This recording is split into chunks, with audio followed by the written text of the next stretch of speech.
دينا سر طواف كردن. طواف طاف يطوف يعني خلايا وبدوريا. طواف خوي سورانا وقرانا بدوري كعبة كحوت جارة لبردر شكو دس بيكا اي خاطر لا تشبي خويا ويت اللي هو دس بيكا ونيتي بجهناني خوابرستي طوافيني.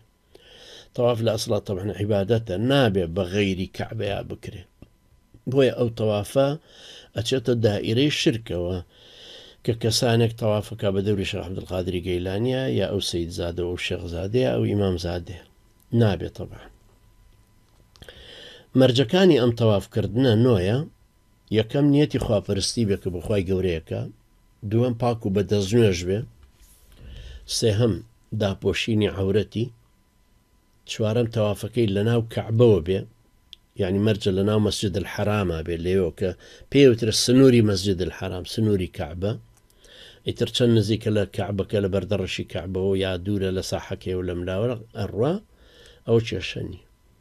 پێنجەم مەرجە کەعبە بکەوێتە لای چەپیەوە. شەشەم لە بەردەڕەشەکەەوە دەست پێکە و لەو سەرەوە بێتەوە بۆ لای ئەوە بە تەوافی حسێبە. حوتەم سووڕی خولانەوەکە تەوا بکە، یعنی نەک پێچێکی پێ بکات و بگەڕێتەوە یا بێتەوە یا لە قەڵەباڵغێکە مەجای نەبێ بۆی حساب نابێەوە ئیلا بێتەواوی کە حەوت جار تەوافەکە ئەبێ بکە ئەوەش مەرجی هەشتەمە، حەوت جار بە دەوری کەعبەیە بخولێتەوە لە شوێنی دەستپێکی و بێتەوە بۆ شوێنی دەستپێکی. نۆیەم ڕیزبەندی ڕەفتارەکە مەگەر عوزرێکی بۆ پێک بێ وکە هاتنی نوێژی فەرزەکە کە حتممە نەبێ بیکە ئەجینا مەرجە بەم شێوەیە تەوافەکەی بکە.